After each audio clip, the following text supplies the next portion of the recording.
Hello students, pair of linear equation को solve करने के लिए हम लोग इस वीडियो में एलिमिनेशन मेथड को समझने वाले हैं। हमने अलग अलग तरह के 3 क्वेश्चंस को लिए हुए हैं और इन 3 क्वेश्चंस की सहायता से इस पूरे एलिमिनेशन मेथड के पूरे कॉन्सेप्ट को बेहतरीन तरीके से आपको समझाने वाला हूं। तो आप लोग बने रहिए मेरे साथ। चलिए स्टार्ट करते हैं इस वीडियो को। सबसे पहला क्वेश्चन जो है, देखिए √2x minus √3y is equal to 0 and √3x minus √8y is equal to 0। सबसे पहले हमको जो पेयर ऑफ लीनियर इक्वेशन है इसका जनरल फॉर्म जानना जरूरी है।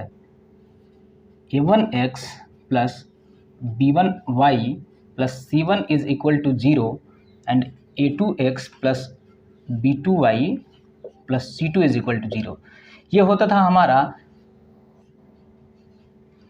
पेयर ऑफ लीनियर इक्वेशन का जनरल फॉर्म।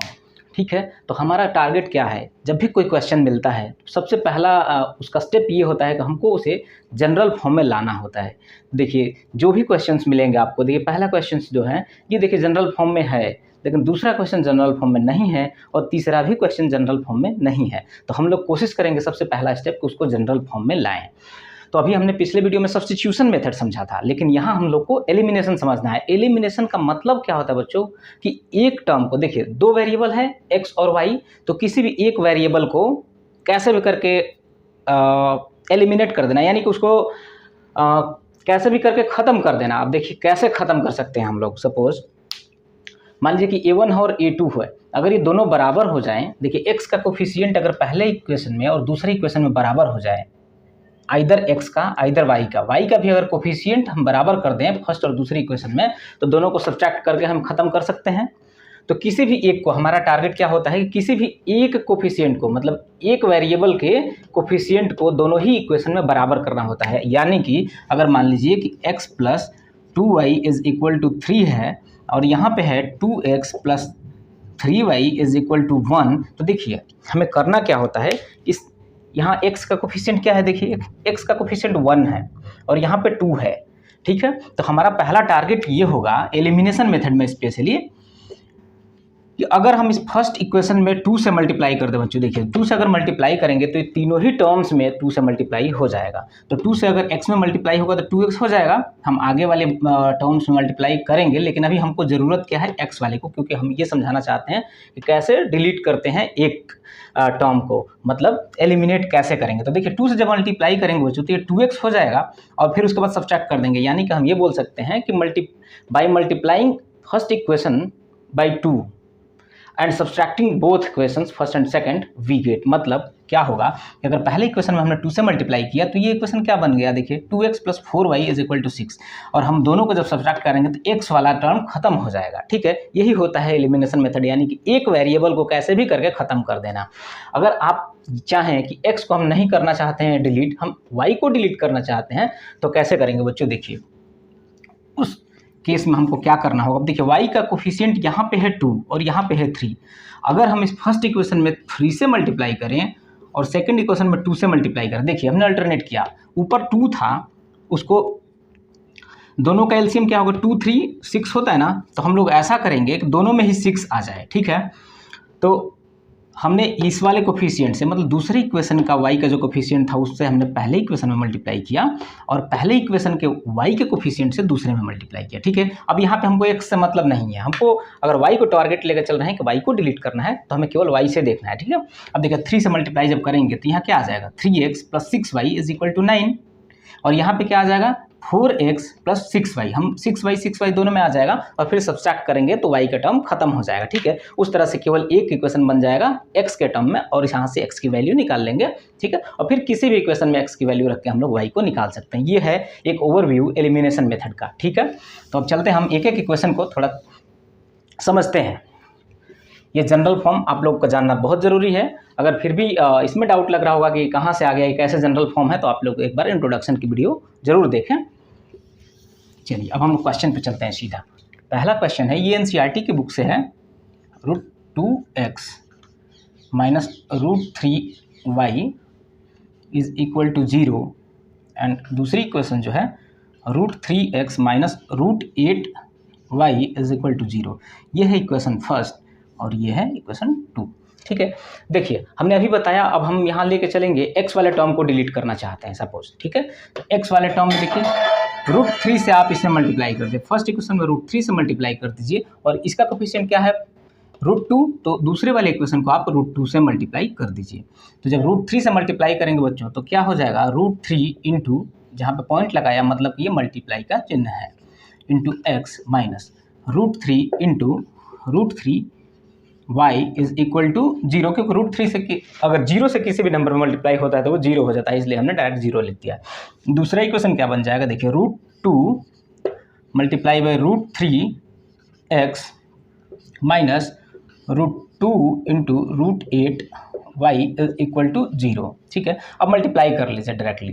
तो देखिए √3 इंटू √2 करते हैं तो आता है बाबू √6x माइनस √3 इंटू √3 3 हो जाएगा क्योंकि ये रूट हट जाता है। ठीक है, इज इक्वल टू 0। दूसरा क्वेश्चन बन जाएगा ये अगेन √6 बन जाएगा √6x, ये बन जाएगा √2 इंटू √8। देखिए यहाँ पे मैं आपको समझा दूँ √2 ऐसे ही रह जाएगा, लेकिन √8 को हम लिख सकते हैं 2√2।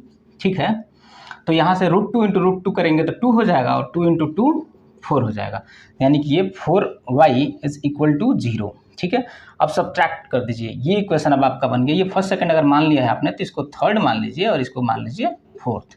ठीक है, अब यहाँ पे लिखेंगे आप subtracting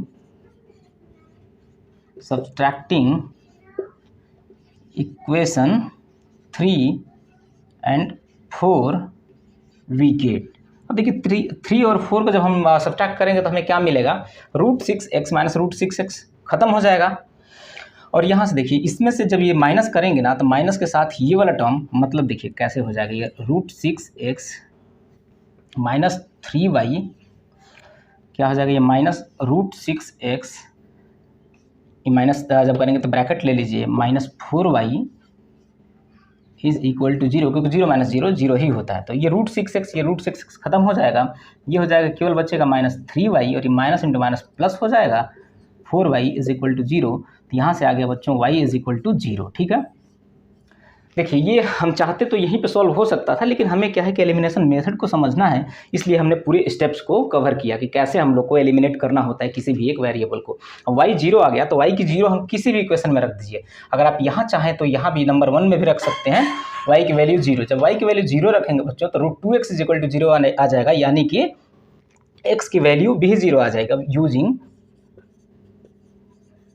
y is equal to 0 in, देखिए इक्वेशन जो आपको आसान लगे उस इक्वेशन को पकड़ लीजिए आप। ठीक है, आप इस इक्वेशन को ले लीजिए, इन इक्वेशन 3 ले लीजिए। ठीक है, जब इक्वेशन 3 को लेंगे तो देखिए 3 में क्या है, देखिए √6x minus 3y is equal to 0 है।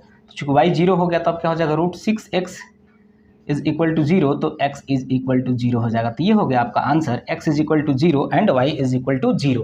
तो करने का तरीका आपने देखा, सबसे पहले हमको जनरल फॉर्म देखना है। क्योंकि ये क्वेश्चन जो था ये जनरल फॉर्म में ही था तो इसलिए इसमें कुछ भी नहीं करना पड़ा, हमको बस अल्टरनेट इसमें मल्टीप्लाई करना पड़ा x के कोफिशिएंट से। दूसरे इक्वेशन के x के कोफिशिएंट से हमने फर्स्ट इक्वेशन को मल्टीप्लाई किया और फर्स्ट वाले कोफिशिएंट से x के कोफिशिएंट से दूसरे में मल्टीप्लाई किया और जब सब्ट्रैक्ट किया तो ये आंसर आ गया। ठीक है, अभी हम चलते हैं दूसरे क्वेश्चन पे, उसमें थोड़ा सा हमें अलग से समझने की ज़रूरत है, उसको कैसे हम जनरल फॉर्म में लाएंगे। चलिए बच्चों, हमने सेकंड जो क्वेश्चन लिया है वो लिया है 5/x minus 1 plus 1/y minus 2 is equal to 2 and 6/x minus 1 minus 3/y minus 2 is equal to 1। सबसे पहले हमें ये देखना है कि जनरल फॉर्म में है कि नहीं।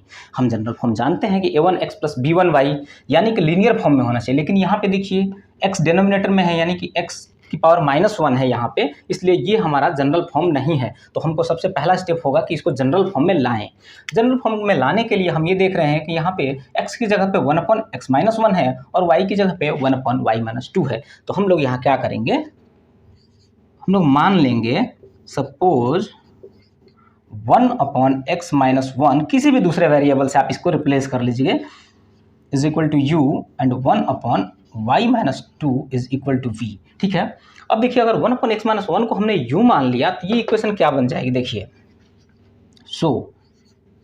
अब क्या इक्वेशन बन जाएगा, 5u plus v is equal to 2, ये बन जाएगा 6u minus 3v is equal to 1। अब इस इक्वेशन को आप मान लीजिए 3 और इस इक्वेशन को मान लीजिए आप 4। देखिए अभी हमारे जनरल फॉर्म में आ चुका है ये ये इक्वेशन जो हो गया देखिए A X plus B Y is equal to C1 कर लीजिए, या इधर ले आएंगे तो plus C1 is equal to 0, यानी कि एक लीनियर फॉर्म में आ गया। अब हमको क्या करना है, सबसे पहला स्टेप जो है हमको करना है, अगर हम u को डिलीट करना चाहते हैं, लेकिन देखिए दोनों में यहाँ पे अगर u को डिलीट करने जाएँ हम तो यहाँ दोनों ही इक्वेशन में मल्टीप्लाई करना पड़ेगा, लेकिन हमको यहाँ ट्रिक ये दिख रहा है, यहाँ 3v है और यहाँ पे 1v है, जहाँ किसी भी नंबर से मल्टीप्लाई नहीं होता है, यानी कि इस v का फर्स्ट इक्वेशन में v का कोफिशिएंट जो है 1 है और सेकंड में 3 है। तो अगर हम फर्स्ट इक्वेशन में बच्चों केवल 3 से मल्टीप्लाई कर दें, देखिएगा अगर फर्स्ट इक्वेशन में हम 3 से मल्टीप्लाई कर दें तो v वाले टर्म को सपोज समझिए आप 3v हो जाएगा, और 3v में से 3v जो माइनस करेंगे ना तो ये 3v वाला टर्म खत्म हो जाएगा। हमारा टारगेट ये v को एलिमिनेट करना या u को एलिमिनेट करना, लेकिन हमें लग रहा है कि यहाँ पे v को एलिमिनेट करना ज़्यादा आसान है, तो चलिए हम मल्टीप्लाई कर देते हैं। और देखिए यहाँ पे ये प्लस में सिंबल है और यहाँ पे माइनस में है, तो हम सब्ट्रैक्ट ना करके हम ऐड कर देंगे तो भी ये दोनों टर्म खत्म हो जाएंगे, ठीक है। तो अब यहाँ पे हम जो लाइन लिखेंगे वो लिखेंगे मल्टीप्लाइंग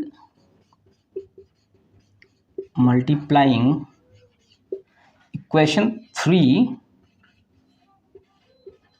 by 3 and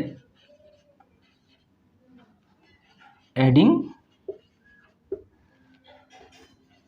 इक्वेशन 4, मतलब इक्वेशन 3 में हम 3 से मल्टीप्लाई करेंगे और 4 को ऐड करेंगे। देखिए बच्चों ये चीज़ आप लोग कभी कंफ्यूज मत होइएगा कि हमेशा हम सब्ट्रैक्ट करते थे, यहाँ ऐड क्यों कर रहे हैं, करने के पीछे का लॉजिक ये है। देखिए हमको कैसे भी करके v को ख़त्म करना है, ठीक है। अभी जो हम प्रोसीजर में बढ़ रहे हैं उसमें v को ख़त्म करना है ना, तो v के लिए जब हमने 3 से मल्टीप्लाई कर दिए 3v हो गया, और ये भी 3v ऑलरेडी है लेकिन ये -3v है। अगर हम सब्ट्रैक्ट करेंगे तो क्या हो जाएगा, ये भी +3v हो जाएगा और ये 6v हो जाएगा, लेकिन हमको खत्म करना है तो 3v -3v 0 हो जाएगा, इसलिए यहाँ पे हमने ऐड कर दिया, ठीक है। अगर यहाँ पे प्लस रहता ना पहले से तब हमको सब्ट्रैक्ट करना पड़ता, ठीक है। तो आप इसको कॉन्सेप्ट बिल्कुल मत बनाइएगा कि केवल और केवल यही करना है कि मल्टीप्लाई करके सब्ट्रैक्ट करना है, नहीं बच्चों, हमको दोनों इक्वेशन को देखना होगा। आपको वहाँ सब्ट्रैक्ट करने की ज़रूरत है या ऐड करने की ज़रूरत है, ठीक है। चलिए अब आगे हम लोग करते हैं, 3 से मल्टीप्लाई कर दीजिए तो ये बन जाएगा, देखिए 15u + 3v is equal to 6, और ये हो जाएगा आपका 6u था ही -3v इज इक्वल टू 1, ठीक है। अब देखिए माइनस करने का एक तरीका आपको बता देता हूँ। जब सब्ट्रैक्ट करना होता है या ऐड करना होता है ना, जब सब्ट्रैक्ट करते हैं तो यहाँ सिंबल्स को हम केवल चेंज कर देते हैं, इस नीचे वाली इक्वेशन के सिंबल को चेंज कर देते हैं तो हमारा सब्ट्रैक्ट का केस हो जाता है। लेकिन ऐड करना है तो कुछ भी नहीं करेंगे, सीधा ऐड कर लेंगे। देखिए 3v और 3v क्या हो जाएगा खत्म, यहाँ प्लस का चिन्ह है तो ये 21u इज इक्वल टू हो जाएगा बच्चों 6 + 1 7, ये 3v से 3v खत्म हो जाएगा। देखिए यहाँ से मैं ये काट सकते हैं हम लोग, ठीक है, समझिएगा ये काटा हुआ है 3v - 3v 0u हो जाएगा, ठीक है। तो यहाँ से क्या आ जाएगा बच्चों, u इज इक्वल टू 7/21 यानी कि 1/3, ठीक है। अब इस u की वैल्यू को किसी भी एक इक्वेशन में रख के हम v की वैल्यू निकालेंगे। तो देखिए using value of u is equal to 1/3 किस में हम रख लें, u की वैल्यू आ गई है तो 1/3 की वैल्यू हम लोग रख लेते हैं इक्वेशन नंबर 4 में रख लीजिए, इन इक्वेशन 4, ठीक है। अब 4 में रखते हैं, 4 में क्या है 6u यानी कि 6 × 1/3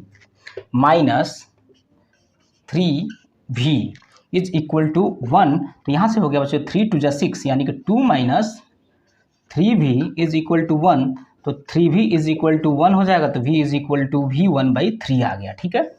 तो अभी u इज इक्वल टू 1/3 और v इज इक्वल टू 1/3 आ गया। अब हमारा क्वेश्चन क्या था, देखिए x और y वेरिएबल में था, लेकिन हमारा अभी तक आंसर जो आया u और v में। कई बार हम लोग एग्जाम में गलती क्या कर देते हैं बच्चों कि जल्दी में ना हम u और v में ऐसे ही 1/3 आता है, हम लोग खुश हो जाते हैं कि हमारा आंसर आ गया और हम यहीं छोड़ के चले आते हैं, लेकिन नहीं, अभी तो हमने ये u और v इन बिटवीन सपोज कर रखा है ना। देखिए सपोज कर रखा है ना कि 1/x - 1 is equal to u, तो अभी u और v की वैल्यू आई, अभी हम आधे में पहुंचे हैं बच्चों। अभी इसके आगे हमको क्या करना है, इस u और v की वैल्यू को यहाँ पे 1/x - 1 is equal to u में पुट करना है और यहाँ से x और y की वैल्यू निकालनी है, वो हमारा एक्चुअल आंसर होगा। तो अब देखिए 1/x - 1 इज इक्वल टू 1/3 हो जाएगा, क्योंकि हमने तो ये मान रखा है। तो यहाँ से हो जाएगा x - 1 is equal to 3, cross multiply हमने कर लिया है, x इज इक्वल टू हो गया 4, और इसी की तरह 3y - 2 इज इक्वल टू हो गया 1, यानी कि हो गया y - 2 इज इक्वल टू 3, तो यहाँ से हो गया y इज इक्वल टू 5। तो अब आंसर आपका जो हुआ वो हुआ x is equal to 4 and y is equal to 5। ये तो हुआ दूसरा क्वेश्चन, ठीक है। तो देखिए इसमें हमने थोड़ा अलग क्या था, बस अलग ये था कि ये अपने जनरल फॉर्म में नहीं था, बाकी सारा हमने रूल जो किया ये हर जगह सेम करेंगे। यहाँ सब्ट्रैक्शन की जगह पर हमने एडिशन किया, क्योंकि दोनों ही इक्वेशन को हमने देखा, यहाँ पे प्लस और माइनस था तो हमें एडिशन की जरूरत थी। हमें मेन जनरल इक्वेशन में लाना, यानी जनरल फॉर्म में लाना इस इक्वेशन का सबसे बड़ा यहाँ पे रोल था इस क्वेश्चन में, ठीक है। अब हम एक तीसरा क्वेश्चन लेंगे, ये भी एक अलग टाइप का इक्वेशन है, इसमें भी जनरल फॉर्म में नहीं है और इस तरह से नहीं होगा, वो थोड़ा उसमें अलग स्टेप करना पड़ेगा, इसलिए हमने उस क्वेश्चन को लिया है। तो चलिए अब हम चलते हैं तीसरे क्वेश्चन पे। अगर इस पूरे प्रोसीजर में कहीं आपको डाउट हो रहा होगा बच्चों, तो आप लोग एक बार कमेंट बॉक्स में जरूर बताइएगा। अब हम तीसरा क्वेश्चन लेके आए हैं। ये तीसरा क्वेश्चन है, ये एक अलग ही टाइप का है। तो देखिए यहाँ भी हमको सबसे पहला स्टेप हमने बता रखा है आपको, एलिमिनेशन मेथड में या किसी भी मेथड में पेयर ऑफ लीनियर इक्वेशन को अगर आपको सॉल्व करना है तो सबसे पहले हमको जनरल फॉर्म में लाना जरूरी है। ऐसे क्वेश्चंस में क्या करते हैं, जब हमारे पास दोनों वेरिएबल का मल्टीप्लिकेशन दिया होता है तो हमें क्या करना होता है, यहाँ पे प्रोवाइड किया जाता है क्वेश्चन में कि x and y not equal to 0। ये दिया रहेगा आपको क्वेश्चन में, नहीं भी दिया रहेगा तो आप मान लेंगे कि यहाँ पे x और y इक्वल टू 0 नहीं होने चाहिए, ठीक है। दोनों साइड में x y से डिवाइड कर लीजिए, मतलब dividing both side by X Y, ठीक है। इन बोथ इक्वेशंस, हम दोनों ही इक्वेशन के लिए ये ऑपरेशन जो है ना हम दोनों इक्वेशन में करेंगे। तो हमारे पास क्या आ जाएगा, देखिए अभी मैं एक एक स्टेप चल रहा हूँ ताकि आप लोगों को डाउट नहीं हो। x अपॉन एक्स वाई हो जाएगा plus y upon X Y हो जाएगा is equal to 5xy upon X Y, ठीक है। अब दूसरा इक्वेशन हो जाएगा 3x upon X Y plus 2y upon X Y is equal to 13xy upon X Y. यानी कि देखिए अब x से x वाला टर्म, y से y वाला टर्म और ये xy से xy वाला टर्म खत्म हो जाएगा ना। तो इन दोनों इक्वेशंस को अब आगे देखेंगे तो क्या आएगा, देखिए 1 upon y plus 1 upon x is equal to 5, ठीक है। और ये इक्वेशन बन जाएगा 3 upon y plus 2 upon x is equal to 13, ठीक है। तो अब देखिए, अब हम पिछले जो क्वेश्चन हमने देखा था ये दूसरा वाला 5 अपॉन एक्स माइनस 1, वहाँ पे 1 अपॉन एक्स माइनस 1 को हमने u लिया था और 1 अपॉन वाई माइनस 2 को v लिया था। उसी तरह से इसमें क्या करेंगे, इसको थोड़ा सा अरेंज कर लेते हैं, x और y को थोड़ा शिफ्ट कर लेते हैं। तो ये इक्वेशन क्या बन जाएगा 1 upon X plus 1 upon Y is equal to 5 and 2 upon X plus 3 upon Y is equal to 13, ठीक है। अब इस इक्वेशन को मान लीजिए आप, अभी तक आपने 1 2 नहीं माना है ना, तो इसको मान लीजिए 1 एंड इसको मान लीजिए 2, ठीक है। अब यहाँ पे हम क्या करेंगे, देखिए 1 अपॉन एक्स आ गया 1 अपॉन वाई, तो हम लोग क्या करेंगे, let 1 upon X is equal to U and 1 upon Y is equal to V. अब पिछले इक्वेशन की तरह ही ये आगे सॉल्व होगा। हमारा मेन इस क्वेश्चन में अंतर क्या था, बस ये वाला स्टेप्स, कैसे हम इसको जनरल फॉर्म में लाए। इसके आगे बस सिंपल करना क्या है, 1 अपॉन एक्स को यू मान लिया 1 अपॉन वाई को वी, तो इक्वेशन क्या हो जाएगा, अब इक्वेशन बिकम्स, इक्वेशन क्या बन जाएगा, तो देखिए u plus V is equal to 5 and बन जाएगा 2u plus 3v, 2u plus 3v is equal to 13, ठीक है। अब देखिए ये फर्स्ट इक्वेशन, सेकंड इक्वेशन, अब हमने बताया था आपको, ये हो गई आपको थर्ड, इसको मान लीजिए और इसको फोर्थ। इसमें क्या मल्टीप्लाई कर दीजिए, हम u वाले टर्म को अगर खत्म करना चाह रहे हैं तो इसमें हम 2 से मल्टीप्लाई अगर कर देंगे बच्चों, तो देखिए 2u आ जाएगा। तो यहाँ पे लिख लेंगे कि multiplying third equation by 2 and subtracting. यहाँ पर सब्ट्रैक्टिंग इसलिए करेंगे क्योंकि देखिए 2u और 2u दोनों प्लस में हो जाएंगे, तो प्लस कटेगा नहीं, उसको कटाने के लिए हम लोग को सब्ट्रैक्ट करना पड़ेगा, ठीक है। मल्टीप्लाइंग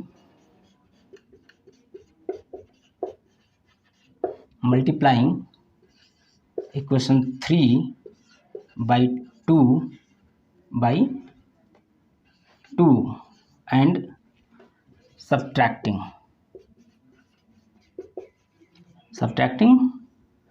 इक्वेशन 4 वी गेट, ठीक है। अब हम लोग को क्या करना है, जब इसमें 2 से मल्टीप्लाई करके सब्ट्रैक्ट करेंगे ना बच्चों, तो आप लोग कर लीजिएगा, ये क्या आ जाएगा 2u खत्म हो जाएगा, ये हो जाएगा 2v minus 3v is equal to 10 minus 13, यानी कि हो जाएगा -3, ठीक है। तो ये हो जाएगा minus V is equal to -3, then v is equal to हो जाएगा 3। अब v अगर 3 आ गया तो यहाँ से देखिए u plus V is equal to 5 है, अगर हैंस अगर यहाँ v 3 हो गया तो u कितना हो जाएगा, u is equal to 5 minus 3 is equal to 2। तो देखिए हमारे पास u की वैल्यू आ गई 2 एंड v की वैल्यू 3, तो एक्स वाई क्या आ जाएगा, hence 1/x is equal to u, therefore x is equal to हो गया 1/2 and 1/y is equal to v, therefore y is equal to हो गया 1/3। ठीक है, तो हमारे पास आंसर इसका क्या हुआ, देखिए x और y के टर्म में ये इक्वेशन था, तो हमारा x और y 1/2 एंड 1/3 आ गया। हम लोग u और v पे नहीं छोड़ेंगे। ठीक है, तो ये एलिमिनेशन मेथड का एक छोटा सा कॉन्सेप्ट था जो मैंने कोशिश की आप लोगों को जितनी तरह से इक्वेशन मेरे को सामने दिखे मैंने उन अलग अलग तरीके के क्वेश्चंस को ले करके आपको समझाने की कोशिश किया। बाकी इसमें मेन स्टेप्स क्या है मैं आपको बता दूं ओवरऑल, कि सबसे पहले हमको जनरल इक्वेशन यानी कि जनरल फॉर्म में लाना है, उसके बाद से किसी भी एक टर्म को डिलीट कर देना है। कैसे, मल्टीप्लाई करके, आइदर फर्स्ट इक्वेशन को मल्टीप्लाई करना पड़े या दोनों ही इक्वेशन को कई कई केस में मल्टीप्लाई करना पड़ जाएगा। मल्टीप्लाई करके और सब्ट्रैक्ट करिए या एडिशन करिए, वो क्वेश्चन पर डिपेंड करेगा, और सब्ट्रैक्ट कर दीजिए, एक वेरिएबल खत्म हो जाएगा, दूसरे वेरिएबल को ऐड करेंगे तो एक सिंगल वेरिएबल का इक्वेशन आ जाएगा, वहाँ से एक जो भी सिंगल वेरिएबल बचेगा उसकी वैल्यू आ जाएगी, और उस वैल्यू को पुट करके हम लोग ऊपर दूसरे वेरिएबल को निकाल लेंगे। ये होगा ओवरऑल इस पूरे एलिमिनेशन मेथड का कॉन्सेप्ट। ठीक है बच्चों, कैसा लगा आप लोगों में कमेंट बॉक्स में ज़रूर बताइएगा। इस